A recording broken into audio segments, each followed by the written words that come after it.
Welcome to the Vernuccio Novak Report and the American Political Zone. From New York, this is Frank Vernuccio. And from Washington, this is Daria Novak. And we can guarantee our viewers and our listeners today that what you'll get is uncensored news. Whether you are liberal or conservative, Republican or Democrat, I think we all should come together on one particular issue, that we oppose censorship. What Facebook and Twitter and YouTube have been doing is absolutely unacceptable and poses a real danger to American democracy. Frank, I couldn't agree with you more. I will stand up and protect ugly speech, whether it's in writing in the media or whether it's spoken between one or more or two or more people. The whole idea is that this is a sacred right that we have in this country that we must protect. Now, I know that you and I would both say we don't like ugly speech. We would prefer that people refrain from ugly speech. But in order to ensure, to use an old line, we don't go down that slippery slope, we need to make sure that we maintain that freedom. You and I were talking off air. During the last presidential administration, President Obama attempted to put censors in the newsrooms. This is just so reminiscent of what happened in the Soviet Union and also in communist China. They still have that censorship today. We don't need to then be the next country to acquire it. That's absolutely right. And we're not even talking about ugly speech in the sense of threats, in the sense of foul language or suggestive language. We're talking simply about honest reporting. It is now evidently clear that the Biden family took money from Russia, took money from China. That's not a question. The facts seem to be pretty clear. Now, the media, including Facebook and Twitter and YouTube, had no problem putting in scurrilous rumors that turned out to be totally false against President Trump. And yet, now that we have almost solid evidence of Biden's corruption, they censor that news out of their platforms. And that is absolutely disgraceful. That is clearly tilting the entire debate in one side's favor. Facebook and Twitter and YouTube are supposed to be open avenues for all points of view. They are, in essence, as I wrote in the Washington Times some time ago, common carriers of information. And yet they have violated that sacred trust that they have, and I think also insulted the intelligence of its own users. You know, it's a sad state of affairs because we have had rough politics since probably since the 1700s in this country. In the late 1800s, we had horrific cartoons that were politically oriented toward one side or the other, but they were in the newspaper uncensored. People could make their own judgment about whether they agreed or disagreed, and nobody was forcing them to participate in reading the paper. As we've moved forward into the 20th century, we have radio and TV, and we're starting to see the same thing happen there with shows, whether it's political talk shows, whether it's in new media. We are seeing censorship that we have not had in this country before, at least not the level that we have today. This is a dangerous move. You know, Frank, you and I have talked about for years now how on college campuses there's no longer free speech, that they identify not the whole campus, but a designated room or area squared off in a certain number of feet where students can go in and have a free speech zone where these little flower children, I'll call them, are protected and they won't be hurt by free speech. You know, this is absolutely ridiculous. We've taken debates out of debate classes, I should say, out of the school system. How are you going to learn to have a civil discussion and have disagreements and come to compromise if we eliminate anything that could be perceived as having an opinion other than the authority of whoever is in charge of whether it's a university, a newspaper, or the country? This really scares me when you have this type of thought control, and it's nothing less than that. I thought that the free speech zone used to be called the United States of America, thanks to the First Amendment. Look, this is a really dangerous turn. I know everything we do these days seems to be clouded by the aura of partisanship, that a lot of people with better sense than to be tolerant of censorship are tolerant of it now because they feel it helps their candidate, Joe Biden. But the reality of it is, this might be a Pyrrhic victory. Is it really that important to you all who are Democrats to elect your man president of the United States and lose the First Amendment to the United States Constitution? Is that really something that you feel comfortable with? Have we become so partisan that you're willing to abandon the Bill of Rights just so your side can win an election? Is that really worth it? You know, Frank, I think the vast majority of the American people will say, no, it isn't worth it. We have a pendulum in this country that swings back and forth in politics. We move a little left, we move a little bit right. In that sphere of influence, whether it's toward the left or toward the right, traditionally we have protected that politics so that people can express their views openly, so that they are safe to do this, that they don't expect to be fired from a job, chastised in some way, thrown out of a car, literally burnt on fire. We see craziness going on.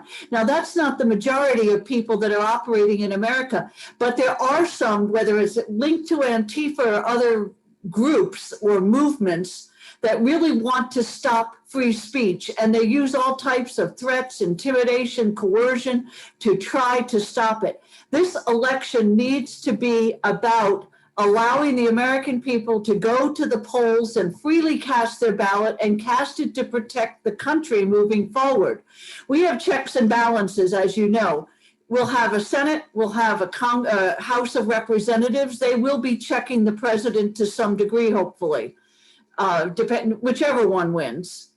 So there are methods here. It's not that we have to vote in or vote out one person or else. Our government is set up to work well, and I think it can work well if the people go to the polls and vote. The problem is this is incremental. It has been gaining year after year, just like on college campuses. At first, students who didn't have left-wing point of views were merely mocked. Then they were degraded by their professors.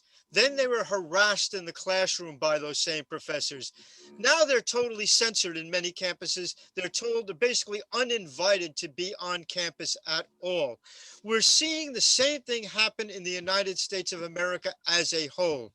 First, you're talking about people who are not left-wingers are told in certain professions they're not wanted, whether it be in journalism or in Hollywood. Now we're seeing that in places like Facebook and Twitter and YouTube, they're censored. Next time around, they will be jailed. That's a direction we're going on. Daria, you mentioned how in the prior administration, the Obama administration, the FCC tried to put censors into newsrooms. We also saw in that administration how the Department of Justice and the Internal Revenue Service under Barack Obama and Joe Biden were used to attack political opponents of the president. The next step is that, Daria, folks with views like yours and mine will get that knock on the door at 3 o'clock in the morning and told to pack your things and you're going off to a re-education camp. Think that's crazy? That's the direction we're heading in. No one would have believed 15 years ago that we would be having this conversation today. No one. And the same people who didn't believe we'd have that conversation 15 years ago have got to start looking where we're going to be in the next couple of years if the censorship and harassment of people with different political views is not nipped, I won't say in the bud because it's gotten a lot longer than that, but is not stopped short right now. We need to come together, again, Democrat, Republican, liberal, or conservative, and say to YouTube, say to Twitter, say to Facebook, and say to the Democrats who want to pack the Supreme Court, your attempts to limit American freedom are unacceptable. And we are the American people. We took up arms in 1775 when the British tried to limit our rights. We took on the mightiest empire in the world and we beat them. If we have to, If we get a Biden administration that attempts to do what the Obama administration does, it cancels out our rights. It gives us that knock on the door at 3 o'clock in the morning because you wrote something that the president didn't agree with. We will stand up again as we did in 1775. You know, Frank, I don't care whether you are listening or watching this show in the villages in Florida, in Madison, Connecticut, in Los Angeles, California. Every single person in this country deserves the right to have an unimpeded vote, a right to free speech, and to have media in whatever part of the country they're located in that will report the news. And if they are reporting opinion, that it is separated from the news. Again, this is something else that you and I have talked about through the years on how the evening news shows have become more of an opinion piece for 30 minutes, not a news program reporting the facts of the day. I think this is our chance coming up this week to be able to voice our opinion and say enough is enough. We've had more than 4 years of restrictions placed on us, in the sense that the media has gone after Republicans, conservative leaning individuals, and even some middle of the road individuals. So, you know, Frank, I'm excited about this election. I hope everybody votes. Jerry, we're joined by our first guest, John Wilson. Judge Wilson sat on the bench in New York. He is the author of several books on immigration. He has been the prosecutor on an Indian reservation, one of the most fascinating guests we have. John, welcome back to the program. Thank you. It's always a pleasure to be here with you both. John, you're coming at the in the midst of a rather heated discussion we're having. You know, 15 years ago, no one would have believed that we'd be talking about censorship in the United States of America, that we'd be saying that if you had a different point of view, you could be thrown off a college campus, you would be censored off major media sites like Facebook or Twitter or Google. But this is where we are today. And we're coming in at a time where we had the experience during the Obama administration, when people with different points of view were harassed by the IRS, by the Department of Justice, and where the FCC under Barack Obama wanted to put censors in newsrooms. John, judge, lawyer, what do you think is the future of this? Future is not bright. I can tell you that from my own opinion. Frank, you and I are old enough. I know Daria is much younger to remember the Nixon years, and she's the kid on the show. And to remember how the press cried and screamed and yelled at everything that Richard Nixon did. Now, some of his activities were obviously illegal and led to his resignation. But let's look back at how the press handled everything that occurred during the Nixon years in answer to your question. And that's why I say things aren't looking too bright. If I remember correctly, when the Nixon administration was being pursued by the press as an outgrowth of the administration's policies on Vietnam, the press hounded every administration official they could, tracked down every lead. Every reporter wanted to be an investigative reporter at that point and unveil every secret that they could regarding the Nixon administration, its handling of Vietnam, the Watergate scandal, all of these issues. What do we have today? We have the exact opposite occurring.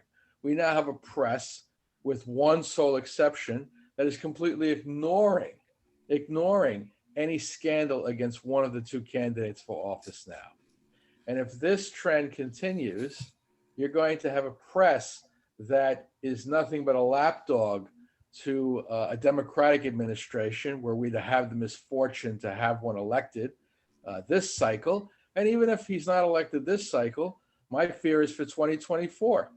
In 2024, we stand a very bad chance. I won't call it a good chance. It would be bad to have a very left-wing Democratic administration. And that administration will have a press that has already trained itself to do whatever that administration wants done to suppress any dissent from any outlying conservative news media. You know, John, I attended the 1968 inaugural ball, and in 1980, I went to the Reagan one and actually brought a Carter administration Democratic appointee as my date to it. In those days, we saw Republicans and Democrats working together because it was a time of celebration for the country. You come together as Americans. Can you imagine that today, where we would have so little divisiveness that Republicans could socialize with Democrats? Do you think we can get back to that again? Not anytime soon, I'm sorry to say. And I always come on here and I'm the harbinger of doom. But the people that you have today in the Democratic ranks have grown to hate us as conservatives. They don't see us as a loyal opposition. They see us as enemies. And this explains the rise of groups like Antifa, who are attacking people in the street merely for wearing a hat supporting President Trump. This is the fear and the worry that I have, is that we can't get back to that sort of camaraderie, that sort of loyal opposition, one party to the other could show each other, because one side has completely demonized the other side. And that's gone back to the people we're talking about, but that goes back to their college years, where they had professors who have trained them to hate the other side, to hate conservatives, to hate conservative ideals, and to believe that socialism is the only answer that's going to apply. Yeah, I mean, if you go back to the 2016 campaign, when Hillary Clinton was asked, how do you define the enemy? Who do you think the enemy is? One would have thought you would have said some platitude like world poverty or racism or something along those lines, or Russia or China. Instead, she said Republicans. And I think that was a pivotal moment in American history, when a candidate for president openly stated that people who disagreed with her were the enemy. You know, you mentioned being old enough to remember Vietnam in those days, but wasn't it true, John, that even though people were riled up against each other and there were riots and there were demonstrations, people would always say, you're crazy, you're totally wrong, but I would die for your right to say it. Now what we're hearing from the left, and let's be blunt, it's not from the right, it's not from the conservative side, it's not from the Republicans, it's exclusively from the left and from the Democrats. They will say, we think you're wrong and we're going to prosecute you or beat you up in the streets for saying it. What a sea change in American history. Yeah, it's become intolerable. The persons on the conservative side, such as ourselves, are the targets of such animosity, such visceral hatred, that you can't even have a conversation with people on the left anymore.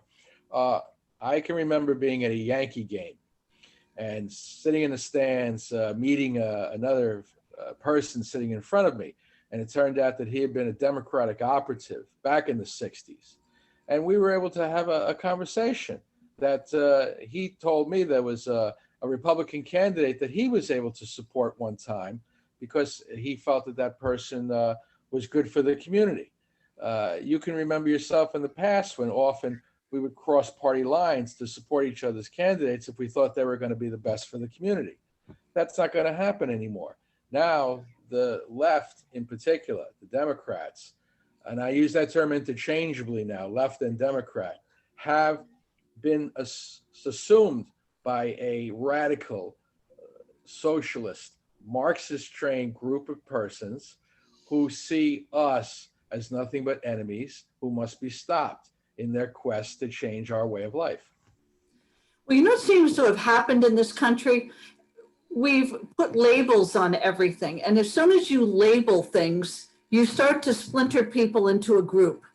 And instead of labeling people Americans and leaving it that, we have splintered people into so many different types of divisions that it becomes not what is in the American interest, but what is my position on an issue? And if you don't agree with me on that issue, I need to cancel you out. I need to invalidate your opinion because it differs from mine. We've lost an ability to be a tolerant people. We can disagree with somebody. I disagree with young people often in the roughness of their language, and I can warn them about it, but I don't stop talking to them. I try to encourage them toward my point of view that more polite speech is better, but I always tell them, I will protect your right to have what I call millennial speech. The only rule I put in my house with the kids growing up, no swear words, and there also could be no use of the word hate. You could dislike something, but you can't hate it. It seems that we've reversed that type of thinking in this country now. We've become very rough, and it's almost encouraged to speak out, to burn people in effigy, to destroy property. It's the violence that's really gotten to me, that's gone along with the restriction on freedom of the speech. And I don't know how we pull it back. Well, there's a couple of causes that I can identify for what you're talking about. First, social media and video gaming is the second. Social media has become this way to attack people without any repercussions. You're able to make the most obscene and ridiculous statements about another person, and the only repercussion you're going to suffer is that person might block you so they don't have to hear any more of your comments. But in the old days, you'd have to sit there with a person, and if they said something like what they say about you, you'd haul off and punch them right in the mouth. And that would be either left or right. It didn't matter which side of the aisle you were on for that sort of a commentary. Gaming has also become a real problem in that these first-person shooter games that they have available now allow you to shoot and massacre people on a wholesale level without there being any repercussion. You're able to murder wholesale and not even feel guilty about it.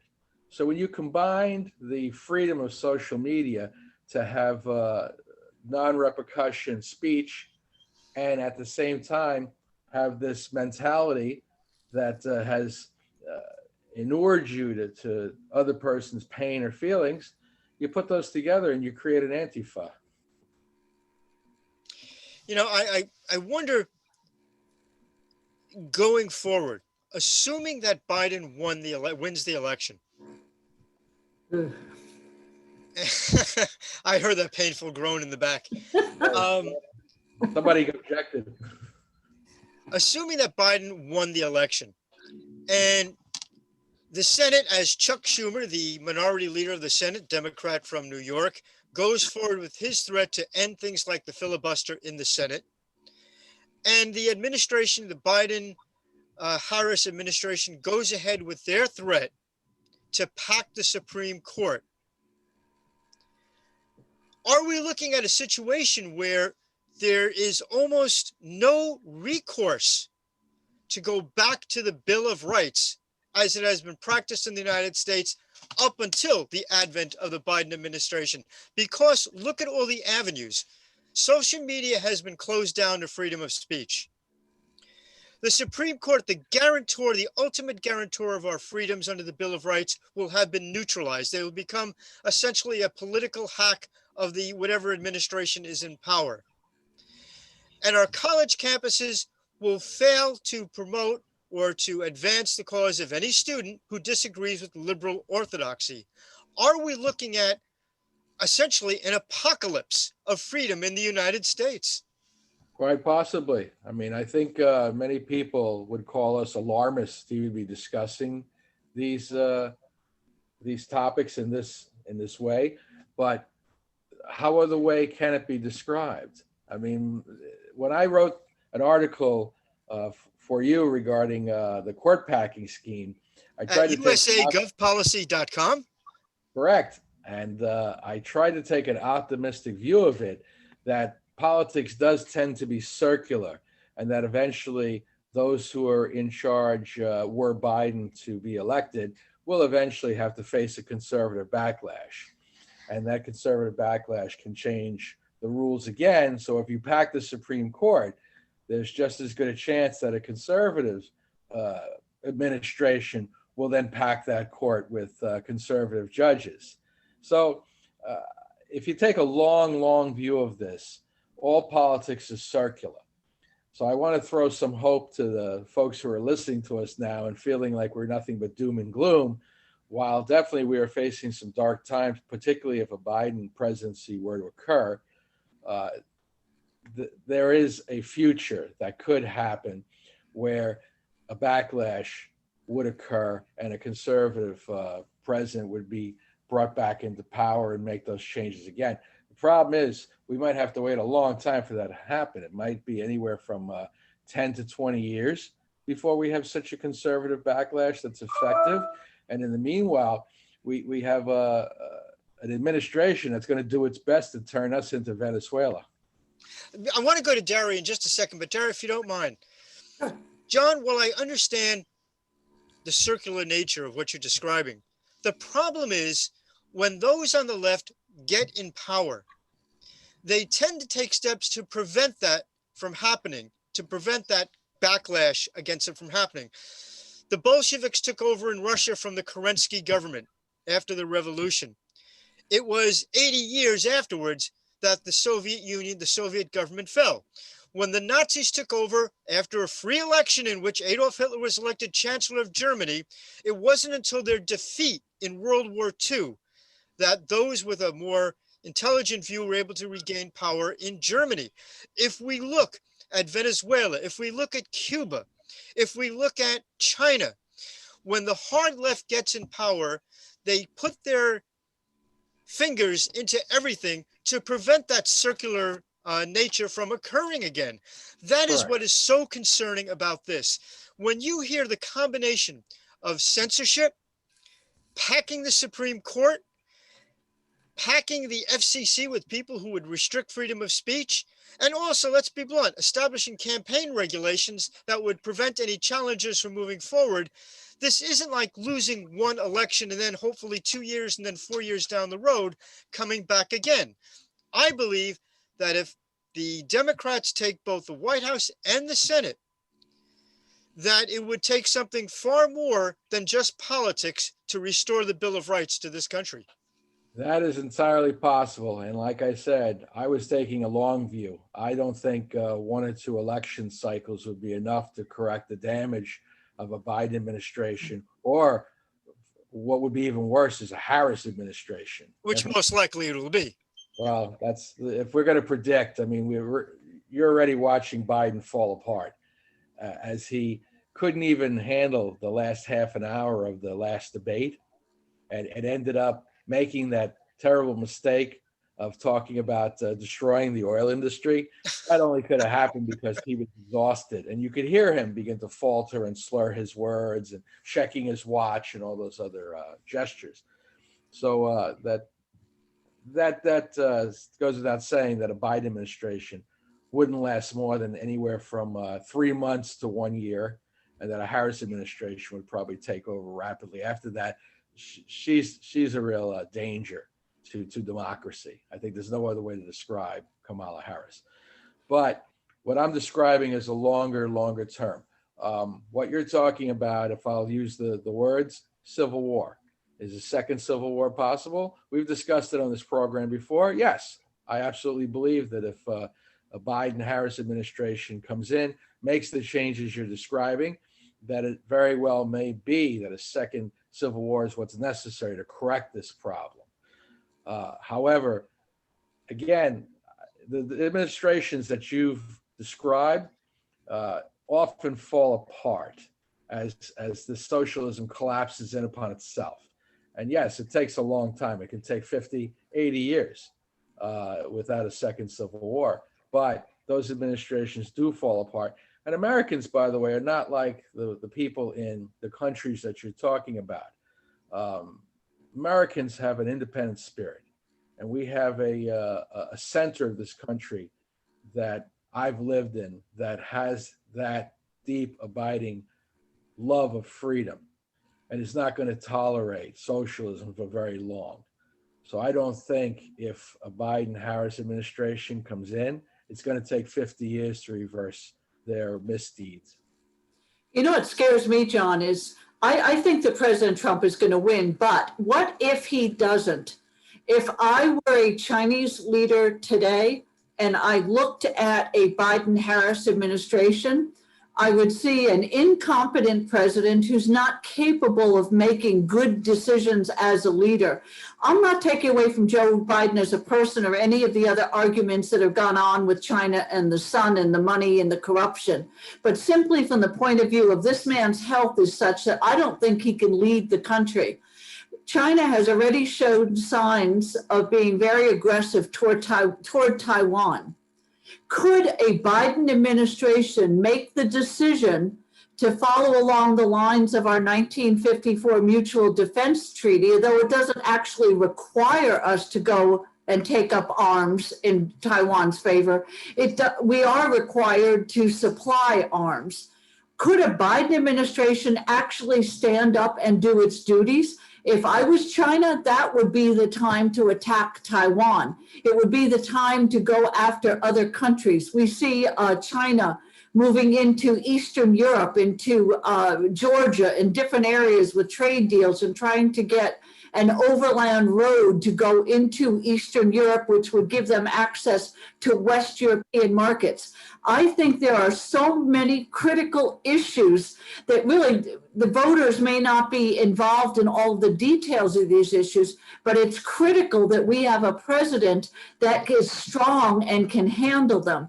I don't think Joe Biden can do it, and I don't think the American people think in long enough terms to consider these issues. No, you're absolutely right, Daria, and you know more about this than I do. I'll happily concede that. But I did see in the news recently that the Trump administration had approved an arms sale to Taiwan. Now, hopefully that goes through before any Biden administration is able to cancel such a contract. But I understood that we are sending arms now to Taiwan to assist in their defense. It's my hope that the United States would come to the aid of Taiwan were it to be attacked by China. I think a Trump administration would do that. I agree with you. I do not think a Biden administration would do that. I think they would do exactly what the Obama administration did when they drew that red line in Syria. And when the red line was crossed, they pretended nothing happened. I think a Biden administration would do exactly the same thing. Well, China actually has a version of that. They call it the 9-dash line. And it's supposed to be a line of underground or underwater, I should say, mountains that come off the Chinese coast.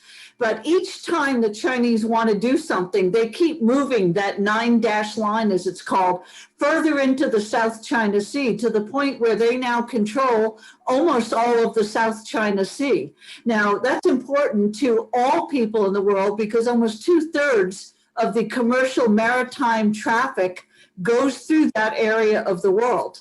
So when you see China's actually taken a lesson from the Obama administration, I'm concerned that if we have a Democratic administration that is weak on China, weak on defense, doesn't support Taiwan, we are going to get drawn into a major conflict. When the United States stands strong and we use our advanced weapon systems to deter action, we're safe. We saw, people yelled at the last election, Trump, if he gets elected, we're going to be in a nuclear war. That didn't happen because he spoke strong and he went through with everything that he said he would do. I don't think Americans are used to a president actually following through on campaign promises, but I'm concerned about where we're going if we don't have a strong foreign policy. I have to agree. In fact, I'd like to note that usagovpolicy.com is probably the only place that I see in-depth analysis of this issue involving the South China Sea. And in fact, Daria's column on Fridays discussing foreign policy is particularly instructive on these issues. So I really would love to see more of the media getting into at least the topic, if not the weeds of the issue. But so often it's just a complicated situation that I don't think a lot of reporters even understand. John, one of the threats that I saw being formed over the past couple of election cycles was the use of large amounts of dollars from people like George Soros and others for what we used to consider boring, lackluster races. district attorney, state attorney general. They were at one point considered almost pro forma, nothing really all that sensational. But now we've seen all those left wing big dollars going into district attorney and state attorney general races. If we're talking about these combination of potential threats, packing the court, censoring out conservatives, and so forth, when you add the district attorney and state attorney general's offices that are starting to be used more and more for partisan political purposes, I think you're seeing a threat of unprecedented proportions. Here in New York State, Letitia James is the state attorney general. And she has used her office, I guess, because all crime and all misdeeds have been eradicated in New York State. She feels free to use her office to simply engage in partisan political attacks against the Trump administration. Do we see that exploding even more in the years to come? You have to give the left wing their due. As they've hijacked the Democratic Party, they've very skillfully targeted offices that lead to greater offices. And so by supporting persons who ran for state attorney general or state district attorneys, they know those are persons that they can promote into higher offices such as Congress, Senate, even higher. So I have to give them their due for targeting those offices. Are we going to see more of this in the future? Yes, it's been a very successful strategy. Somebody like Letitia James has absolutely no business being the attorney general of anywhere. As I remember, she was a lower office in New York City, public advocate. That's it. She was a public advocate for New York City. That was always a stepping stone toward mayor, although Mark Green found out that it wasn't.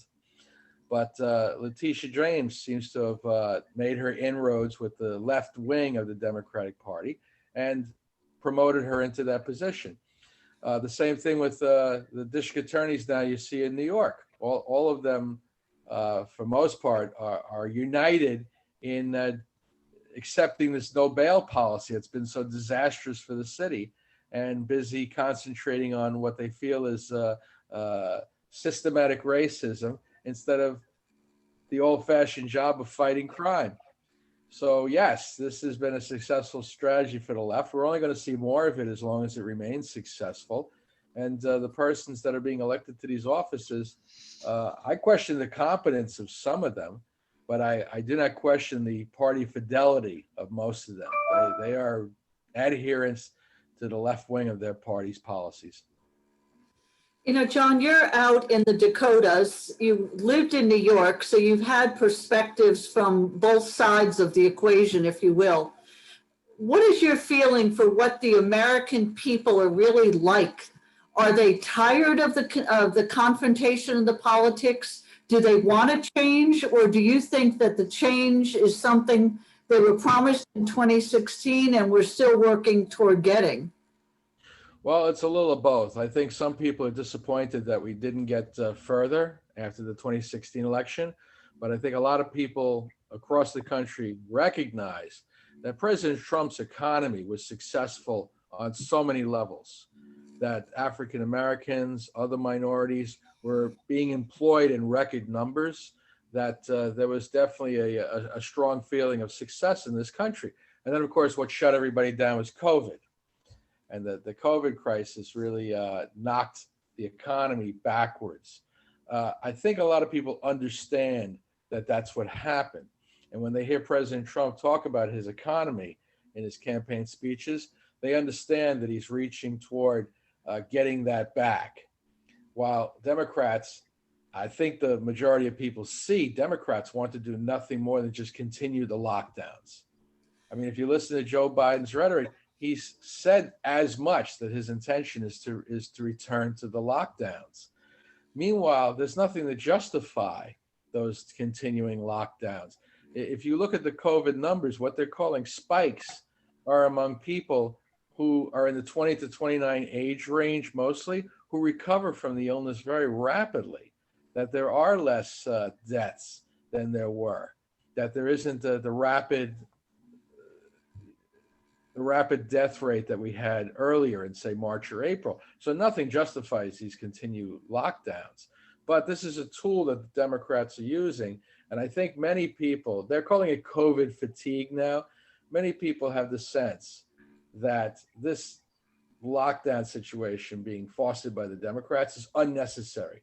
And so I think that's one of the stronger points on Trump's behalf, is he's pointing the way toward regaining what we had, a strong economy, a good time.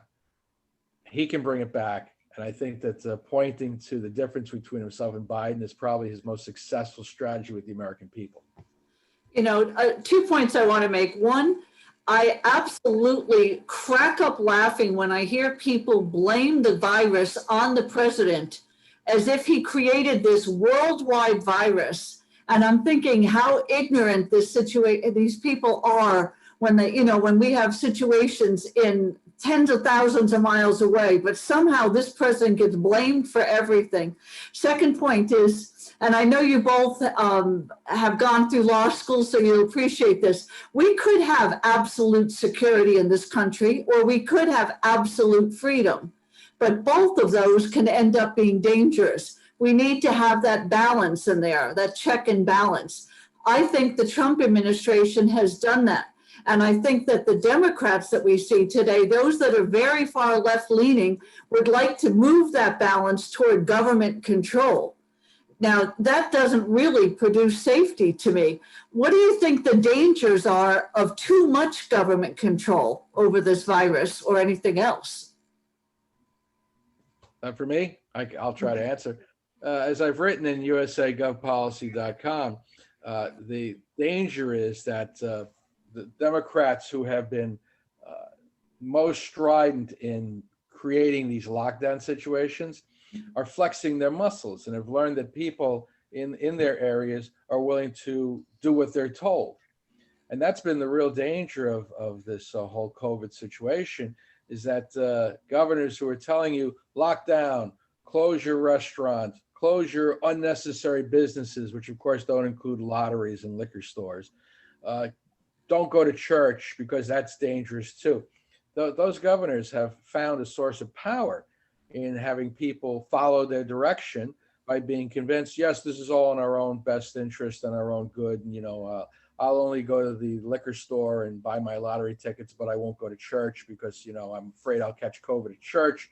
I'll only go to protests. I won't go to Trump rallies because I can only catch COVID at a Trump rally. Of course, I can't catch COVID when I'm at a protest, sandwiched in between people who are screaming and yelling. Yes, no, that won't give me COVID.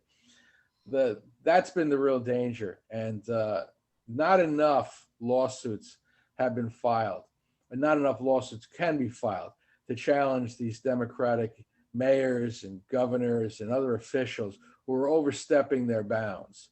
And there have been instances where those who have overstepped their bounds have been knocked back, mostly by federal judges. Local judges, unfortunately, are often too beholden politically to the governor or the mayor of their particular areas. So you'll find that federal judges have more independence in this area, which again cycles back to Trump's very successful policy of filling those judicial seats on the federal bench very quickly with as many originalists and constitutionalists as he possibly can. That has made a big difference. So the long way around to your question is, in Democratic controlled places, this is an extreme danger. It's not so much a problem in Republican districts. And I think the American people have seen the difference. I'd like to mention the issue involving the riots. Most of those riots you see have occurred in Democratic controlled cities. There's a news source in North Dakota that I was listening to recently who identified some suburban mothers in Minnesota who would have been considered liberal and anti-Trump at one point, who all now say they're voting for Trump because of all the violence in Minneapolis. And they're just disgusted with the way the governor and the mayor have handled that situation in Minnesota, and so feel that the Trump administration is better placed to bring back law and order. That's a hopeful sign. There is a clear procedure in American law to deal with emergency powers. A governor or president will declare martial law in a particular area and say, due to this martial law, which will extend from such time to such time, or until an enemy recedes, or until a flood or fire goes away, that we will have this martial law. Is it disturbing to you as a man of the law that many of these emergency measures and these restrictive measures, don't go to church, don't do this, don't do that, were imposed without even going through the process of declaring martial law? Well, nobody wanted to declare martial law for obvious reasons. To make that declaration of martial law first would panic the public because they think that the COVID crisis is just that dangerous that martial law would be necessary. I don't think anything that I've seen would justify that imposition of martial law. Second, to impose those extreme conditions on a public over a disease that 99% of the population survives, I don't think could stand judicial muster. So there's a couple of reasons why I don't think anybody wanted to go that route. Which indicates, by the way, that those restrictions that were imposed without benefit of martial law should not have been imposed in the first place, particularly under questionable circumstances. Why can I go to Walmart, but I can't go to my little 99-cent store a couple of blocks away? Or church. Or church, yeah. Why can I go to a Black Lives Matter protest where people are screaming and yelling and standing cheek by jowl, marching down the street, but I can't go to church? Well, this has been the legal basis for those jurisdictions that have reversed those extreme measures taken. The case I cited in my article in usagovpolicy.com. There was a church in the South that wanted to have drive-in masses, and the mayor of that town prohibited that. You could drive to the local store and get, as I said, the lottery tickets. The liquor store was open. You could drive into that parking lot, but you couldn't go to the parking lot of the local church. The pastor brought a complaint to a federal judge, and a federal judge excoriated that mayor for his extreme lockdown of a church activity. I find that case particularly ironic, given that what are the Biden and Harris rallies today but drive-in rallies? So you can drive to a rally to see Biden and Harris talk. And by the way, very few people seem to want to do that. But you couldn't drive to a church and listen to a pastor give a sermon. I was going to say, as someone who was brought up in New York City, the one attractive thing about the Biden-Harris rallies is that you can always find a parking spot because there's so few people there. When only 9 people show up to any event, plenty of social distancing there. John, I want to get back to something you said about church. One of the things that we find is that if you take away religion, and this can go for any people in the world, you can substitute government. Mm-hmm. That happened in China. Why is religion in China a threat? Because it's a threat to the authority of the Communist Party, that absolute authority. That's what we're starting to see in this country, I think, with all the restrictions, like you can't sing a song in church. You can't attend, as you said, a drive-in service for church. Why? It's not because a Trump rally is going to cause a problem, but church even more so stands separate from government. It's something greater than government. And the left doesn't seem to be able to tolerate that, a belief in God or a supreme being or anything other than government. So it seems to me that that's one of the reasons that we see such a push by some of these more liberal mayors is, again, the same control factor. Is it government or is it God that's supreme? And part of the problem is that the religious persons of the churches today they're just not protecting their area. They're not being martyrs to the cause anymore. I can remember when the cardinal in New York was always at the right hand of the mayor of New York, and the mayor of New York always sought the advice of the cardinal, and maybe the cardinal got involved in political issues he shouldn't have, but the cardinal represented a large segment of New York and its voters, and you would be foolish not to pay attention to the cardinal's advice at the very least. That's not true anymore and hasn't been true for a number of years. Now the cardinal, while he's respected, is not sought for any advice by any of the mayor of New York. Bill de Blasio is in particularly an irreligious communist. And I will not hesitate to call that man a communist, given his history of supporting the Sandinistas and his other communist ideals that he exhibits every day. They got AOC for advice. And that's like talking to the wrong end of the horse, that's for sure. More importantly, religious leaders have to take these stands and defend their own faith. And you're not seeing religious leaders do that as they have in the past. That pastor down south who fought against the mayor that wanted to stop his drive-by services is not the average. Today, instead, you have religious leaders who agree with the shutdowns, who close their churches down voluntarily, who look down upon pastors who want to continue spreading the word. Maybe not the best way to describe that analogy, but pastors who want to have give their parish access to God. You don't have enough religious leaders with that strength of character anymore. That's well said, and I think certainly in when you see some of the more left-wing bias on the part of major religious organizations, not the faithful, not the individual parishes, but some of the larger groups, I think that illustrates exactly your point. I mean, I'll give you a perfect, for instance. Now, the Pope Francis just came out with a statement advocating for civil unions for gay couples. Now, I don't hear him advocating for civil unions for straight couples, by the way. That procedure is available for straight as well as gay, so it shouldn't make any difference. But a church that for 2,000 years now has stood for the proposition that marriage is between a man and a woman has a pope now who says, well, civil unions is something that would protect the rights of gay people. While that may be true in a legal sense, for the Pope to say that exhibits a certain mindset that weakens his own faith.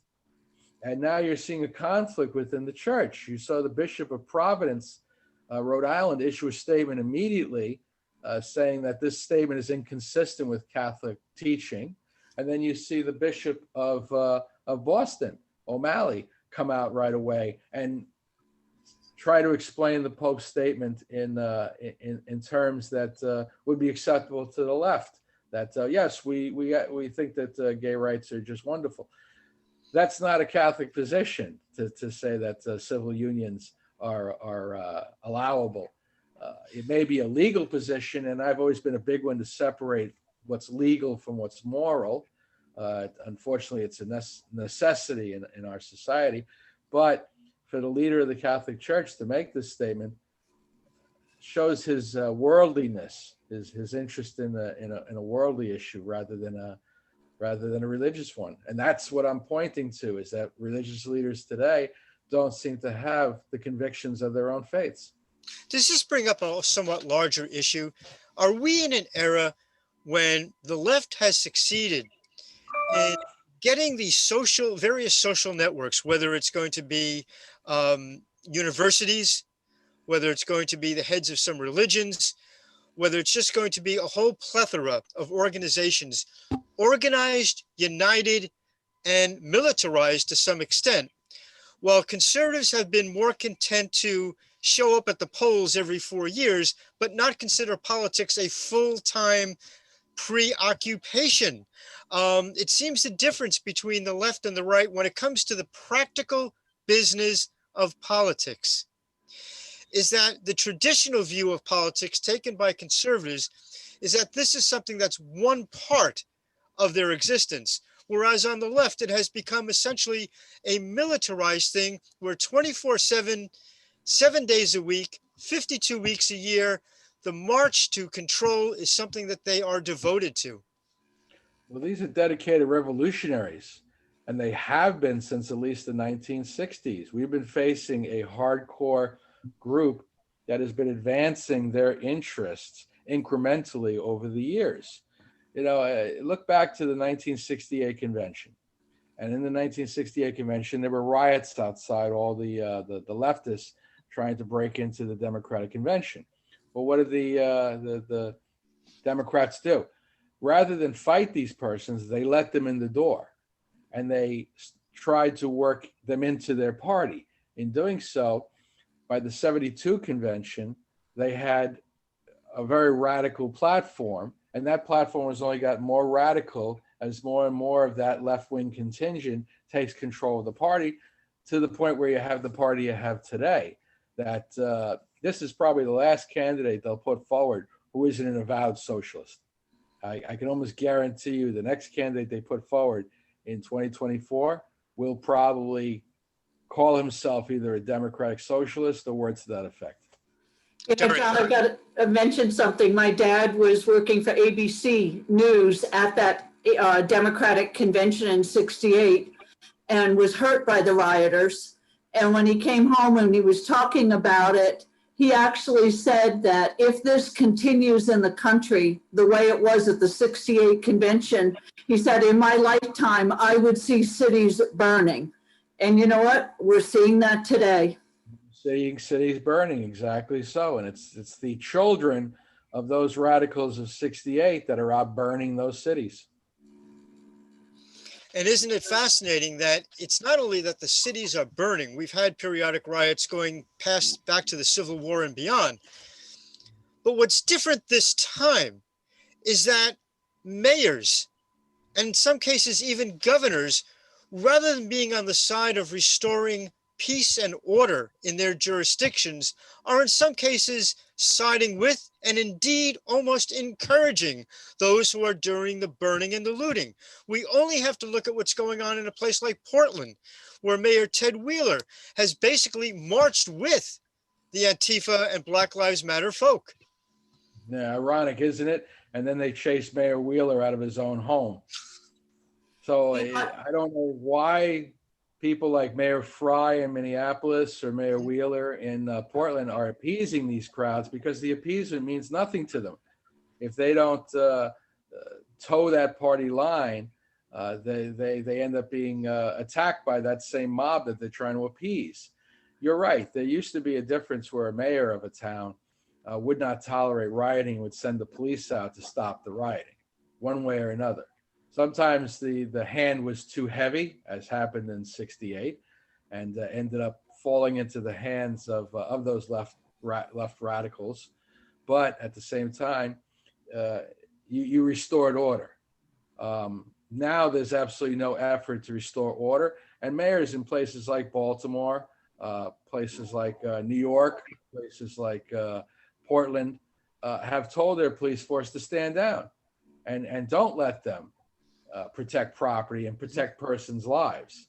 So where would you hope for that to lead? Nowhere positive, obviously. You know, John, as we wrap up this last show of during election period, I'd like to remind everybody that it's your right, it's your duty and a responsibility and a privilege to be able to vote, not just this year, not just in a presidential election, but in all elections. I really do believe it is critical that we get back to some normalcy in this country where the Constitution's respected and we move forward. Both of you have talked about this on the show before, that we have to protect our rights. And I think that we've been moving for the last 4 years in the right direction, but the job's not done. You're absolutely right, Daria. And something that I'd like to remind the viewers is when they vote, don't just vote for the top of the ticket. It really is important for you to look down the ticket and evaluate who the other candidates are, particularly judges, district attorneys, as we were just discussing, attorney generals. Offices like that make a big difference. And you owe it to yourself and to your future to review those candidates, at least look up their names on a web search and see if the policies that they advocate coincide with your own values. This will be, of course, our last program before the election. We'll be back to you after the election. We welcome our newest radio affiliate, Net Talk America in Washington, D.C. at 96.7 FM. We're broadcast throughout the United States on radio and television and worldwide on the web.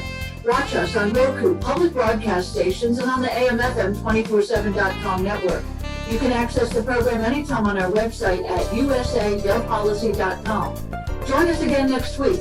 We're sponsored by the New York Analysis of Policy and Government, a division of the American Analysis of News and Media, Inc., and the Institute for American Politics. Email us at truthinradio@gmail.com.